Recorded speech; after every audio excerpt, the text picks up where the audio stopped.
Hello guys, welcome ulit sa atin. Nandito po muna tayo sa Modern Kamuning Bridge. Dito po muna tayo mag-update, sisilipin natin kung ano yung latest progress and development dito sa area. Di bali nandito po tayo sa area po na pa southbound po. Di bali dito po nagsisimula na din po sila mag-ayos ng Kamuning Bridge. So tara, ikot po tayo mga tropa. Samahan niyo po ako.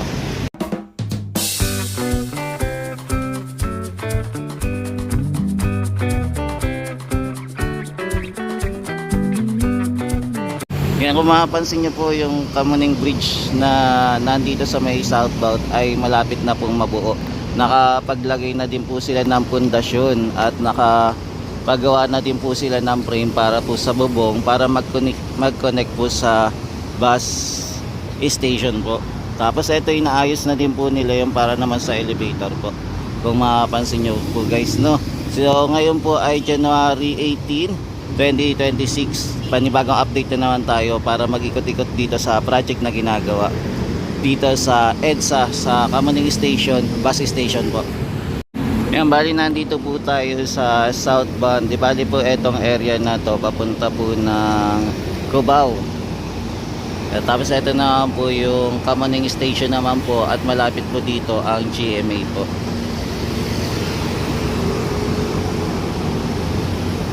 Tapos ito po yung makikita natin na ongoing progress po. Ito mukhang magkakaproblema pa po dito sa area kasi meron po tayong right of way. Hindi ko lang po alam kung tatanggalin pa to o hindi na. Kasi may nakaharang po na poste po na Meralco. Ayan. So hindi po natin sure kung tatanggalin pa yan o hindi na. Tapos ito po yung ginagawa na po, no, maubuo na, ganda, konti na lang at matatapos na din po itong project na ginagawa dito sa Kamuning Footbridge, diba? Nakakatuwa at unti-unti na po matapos yung ating footbridge na ginagawa. Sana po tuloy-tuloy po para mapakinabangan din po ng ating mga kababayan itong footbridge na ginagawa. Yan, so di bali nagbubuo din po sila ng elevator dito, tapos humingi sila ng konting lugar para po ma-install po yung elevator dito kasi hindi na din po kasya dito sa may labas, dito sa sidewalk. Kaya nakuha po nila ng konti etong area para sa condominium.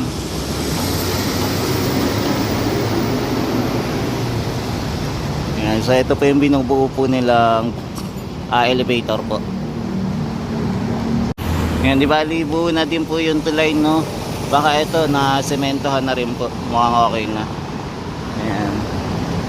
Tapos ito may hagdanan na rin, nakagawa natin sila ng hagdanan. Galing. Yan, so konti na lang po, mabubuo na po itong footbridge natin na ginagawa dito sa may Kamuning Station po, malapit. Bali ito yung magiging bagong footbridge at saka connected po sa bus station, ang Modern Kamuning Footbridge. Yan, bali nandito po tayo sa ilalim po ng footbridge. Medyo malawak-lawak din po itong footbridge na to, no? Tapos ito na po yung ating bus station naman dito sa Kamuning Station po.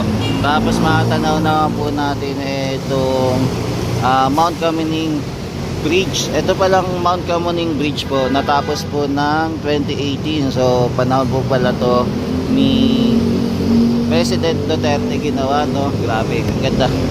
Ang ganda ng pagkakagawa ng bridge na to, no? Ayan, kaya nagpapasalamat tayo sa gumawa na ito sa DPWH at naisip nila yung ganitong klaseng bridge na ginawa po nila. Pero ayan, aakyatin po ulit natin yung bridge habang nag-update pa rin po tayo ng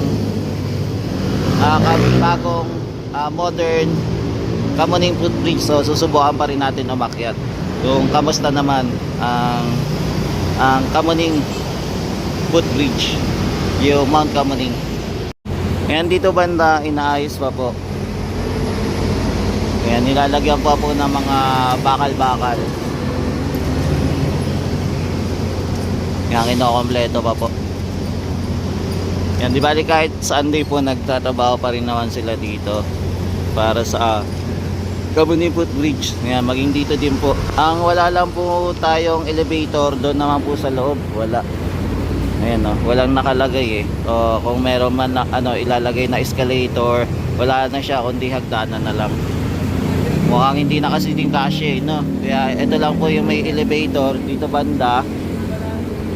At saka doon po sa kabila, dito naman sa kabila, merong elevator.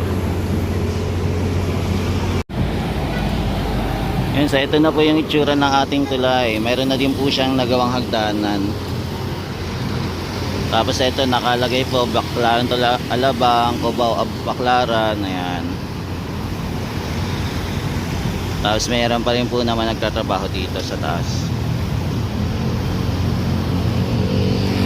Yan, so yung budget ng tulay na po na to ay aabot po sa 89 million po.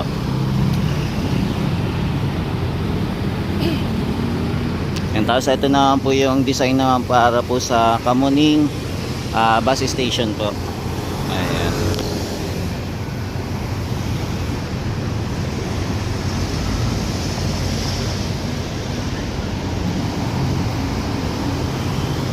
Ngayon dito naman po sa yung Kamuning bus station po, tapos na nakapaglagay na din po sila ng bubong. Tapos ito na po yung mga design niya.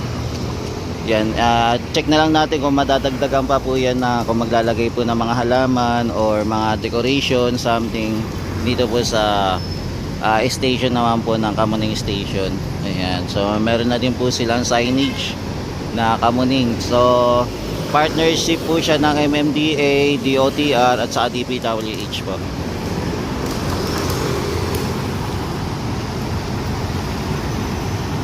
Yan, so lipat naman po tayo sa kabila, doon naman po tayo sumilip. Tingnan natin kung ano na yung progress po dito. So eto na po yung itsura dito naman po sa southbound.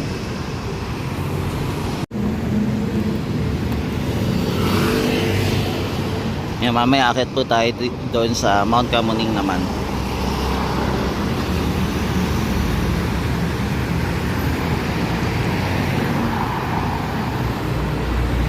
Yan, ngayon po ay Sunday po pala.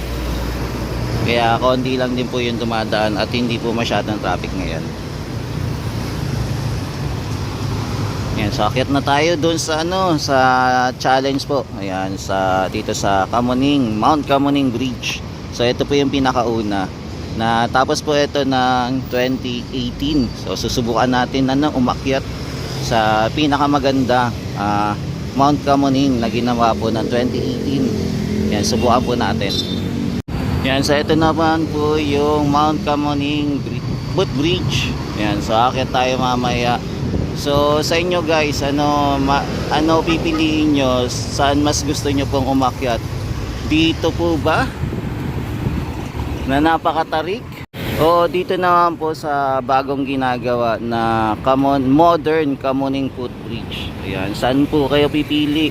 Yung 2018 po or yung latest po na 2026? Ayan, so comment na lang po kung ano yung mas gusto nyo. Yung oldest ba or yung bago po. Ayan, so dito po nakailang akyat na din po ako dito.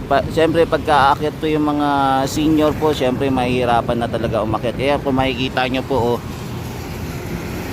ayan, halos sinihingal na po si ate kakaakyat, tapos may bit-bit pa po, diba? Tapos wala pa po tong escalator ni elevator, wala, diba? Sana nagkaroon na lang to ng kahit paano linagyan ng elevator para hindi na po mahirapan yung mga aakyat dito. Yan, yung cost pala ng project nito ay umaabot po ng 10 million. Etong ating Mount Kamuning Footbridge. Kaya tara, subukan ulit natin umakyat mga guys. Balik po tayo. At try po ulit natin. Maglakad-lakad na naman dito sa pinakamagandang Mount Kamuning Footbridge noong 2018. Ayan. Yan, akyat tayo ulit. Di ba, magsisimula po ako sa area po muna ng southbound, then pupunta po tayo sa area ng northbound. So yung bridge po na ito, dahil 2018, bali 8 years na din po tong bridge na to, no? Matagal-tagal na din. Ang tanong po kung nagkaroon ba ito ng maintenance o na double check po ulit nila etong ginawa nila, no? Pero kahit paano naman, okay pa rin naman ito, matatag pa rin naman. Yan, napakasimple lang naman po yung ginawa nila, no, na footbridge. Yan, medyo mataas nga lang talaga pagka aakyatin, no. Yan, pagka taot ka nga lang sa hikes, medyo kakabahan ka lang dito pagka aakyat ka.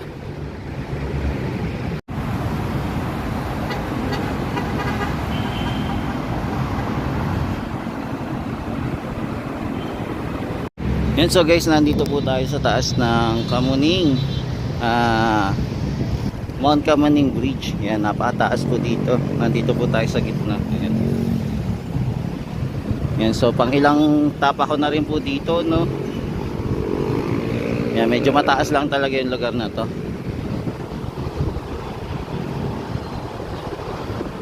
Yan, tara, at least nakakita natin na ito. Yan, napakasimple lang naman po itong footbridge na to, at marami pa rin naman pong dumanaan po dito sa ating Kamuning footbridge na mataas.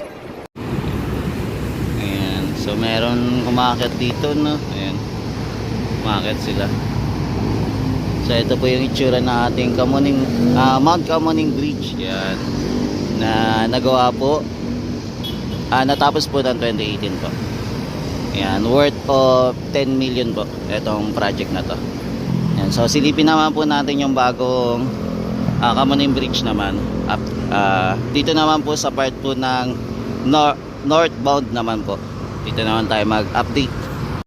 Yan, dito naman po tayo sa kabilang side naman po ng EDSA. Dito naman po tayo sa northbound naman, kung saan ginagawa din po yung ating Kamuning footbridge pa rin po. Yan, dito po halos makakompleto na, naglagay na din po sila ng wiring dito sa kabilang bridge naman. Kasi ito po yung design din dito sa kabila, yung design ng ating footbridge, yung station po pala, sorry. Yan, so ito po yung itsura ng design ng station naman po. Yan, tapos meron din silang ticketing booth, naglagay din sila. Yan, halos kahawig po ito yung design sa Mega Mall at saka po sa SM North. Yan, so ito na po yung itsura ng ating magiging bagong Kamuning footbridge. Yan, dito nakagawa na din po sila ng hagdanan, okay na. Tapos nakagawa na din po ng framing para sa bubong. Tapos ito, nakikita po natin, meron tayo nakikita mga orange po, na gumagawa na din po sila ng pattern para sa wirings po ng kuryente. Ayan, tapos nagkakaroon na din po ng framing para sa kisame naman po, no. Yan, kung makapansin nyo mga guys. Ayan, so ito na po yung itsura dito sa kabila. Medyo halos konting kempot na lang at matatapos na rin po to yung ginagawa nila. Ayan, so may na tayo magagamit na bagong bagong footbridge na kukonekta po sa busway po. Ayan, so ito po yung ginagawa nila. So ongoing pa rin naman po yung development dito.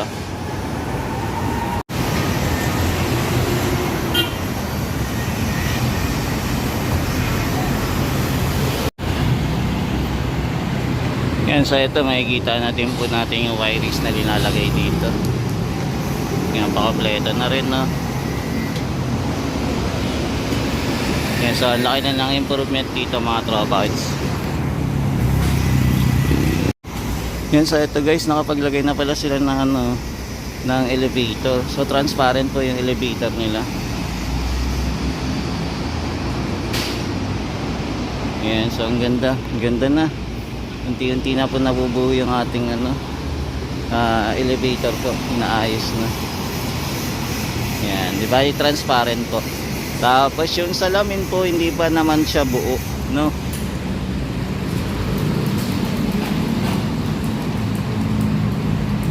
Ayan, may mga kulang pa pong salamin na hindi pa po nalalagay. Ayan, di ba, pagka may sasakay dito, kita kung sakali magkakaproblema or may mga magnanakaw. Ayun.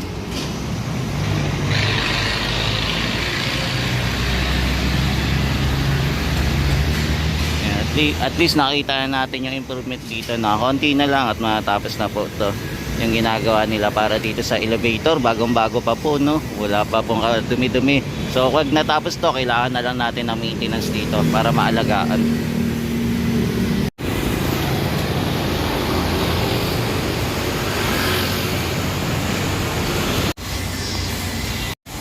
Yan, so guys, ito muna yung latest update natin dito sa Kamuning modern Kamuning footbridge po na connected po sa busway. Yan, balikan na lang po natin to next week. Silipin po ulit natin kung ano po yung magiging progress and development dito sa Kamuning footbridge. Di ba? Ito po yung bago, kasunod po yung Mount Kamuning na mataas po na inaakit din po natin. Ayan, maraming salamat po. Ito po ulit si JR Doria TV. Nag-update po dito sa Kamuning footbridge. Dito po sa EDSA, malapit po sa Kamuning MRT station. Thank you po and God bless. Ingat-ingat po. Pagpalain po kayo ng may kapal.